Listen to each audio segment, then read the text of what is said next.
Academia is tough, and no one tells you the full truth. I've learned some of these lessons the hard way, or worse, way too late. So this video isn't just about sugarcoating things. I'm sharing 11 harsh realities about succeeding in academia. Things I wish somebody had told me earlier. If you want to cut through the noise and get real insights that can actually help you, keep watching. So let's dive in. Number 1, rejections are the norm, not exception.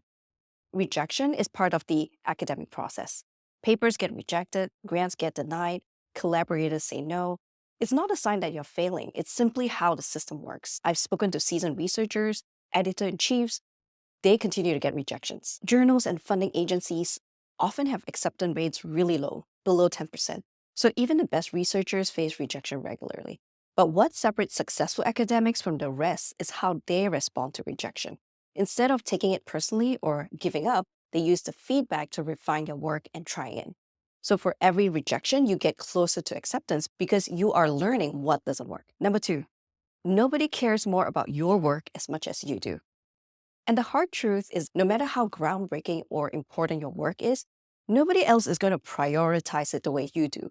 Your co-authors, collaborators, and even your mentors have their own projects and deadlines. They'll be interested in your work to the extent that it overlaps with their own goals, but beyond that, you're on your own.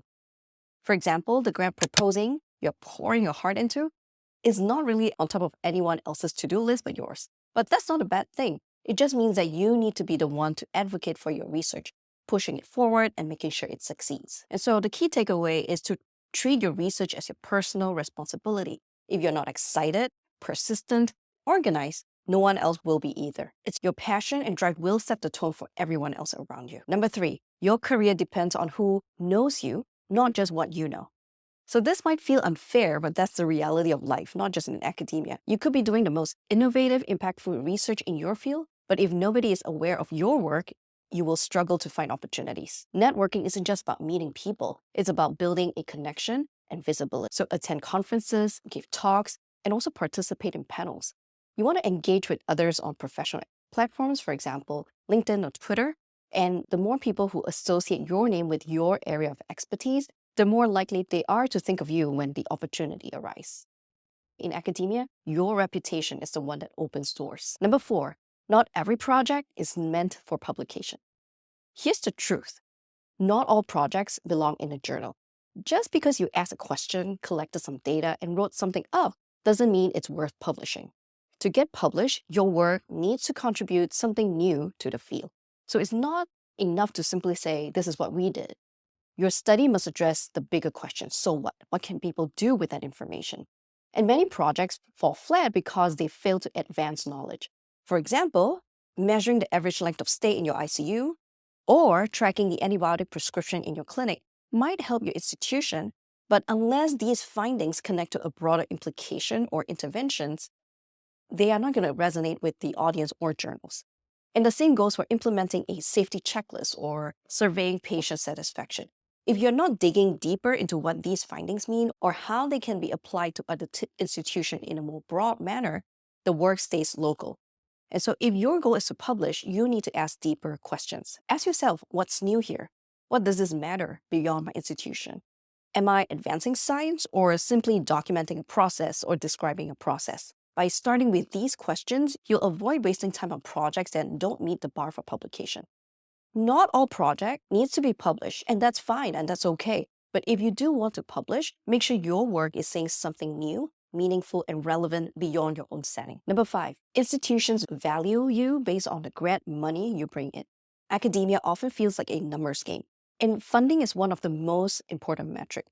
Your publications matter, of course, but institutions largely evaluate researchers based on the grant money they bring in, or their potential to do so, because funding keeps the department running and raises the institution's prestige. So understanding this dynamic is critical to navigating your career. It means you need to develop strong grant writing skills, persuasive skills, and align your research with funding priorities. The good news is that grant writing is a skill that you can learn and improve over time. I know conducting a research project is an overwhelming process, so I made the idea to paper blueprint for you. This blueprint takes you through a 7-step process from the idea generation phase to the paper submission phase. Plus, you get my free 5-day email course, Jumpstart Your Academic Writing. We will cover mindset, key writing tips, how do you beat writer's block, and more. So click on the link in the description below. Number 6, don't confuse steps that go from mediocre to good with steps that go from good to great. When you're starting out, you will see basic advice like proofread carefully, choose the right journals. These can help you maybe go from mediocre to good.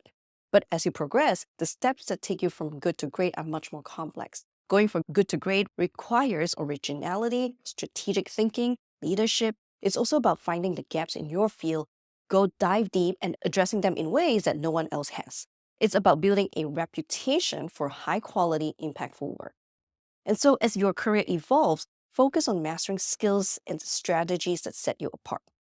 Number 7, follow what people do, not just what they say. If you want to get real insight into somebody's success, don't just take their advice at face value. You will have to dig deeper. People or mentors often give advice based on ideals, not reality. So the real lessons come from understanding what they actually did, not what they recommend. And if you want real insight on how somebody succeeded, you need to move beyond vague questions like, what should I do to succeed? Instead, ask specific questions about their experience. For example, you want to ask what type of projects they worked on earlier in their career, or how they decided which opportunities to pursue. Dig into their challenges or what mistakes they did, what they made, and how did they recover. Focus on the process. How did they manage time, navigate rejections, or balance research with other responsibilities? But don't just rely on what they say. Look at their acts. Review their CV if there's an opportunity to do so. Look up Google Scholar to see what they have published and how they have built their career over time. Did they focus on smaller journals first, or did they aim high from the start? You can also watch how their priorities change. Actions speak louder than words. By asking specific questions and studying what people have actually done, you can uncover real actionable strategies to guide your own path. Number 8, most academics are terrible managers. Here's the truth few people like to admit. Most academics aren't trained to manage teams, projects, or resources effectively. They may be brilliant researchers publishing cutting-edge work, but many struggle with the practical side of research, basic project management, delegation, communication, and leadership. Research is rarely a solo endeavor. It involves coordinating teams, managing timelines, secure funding, and dealing with administrative tasks. And without the skills to juggle these responsibilities, even the best ideas can stall. Unfortunately, academia often assumes these skills will develop naturally, but that's rarely the case. Research success isn't just about brilliant ideas, it's all about execution.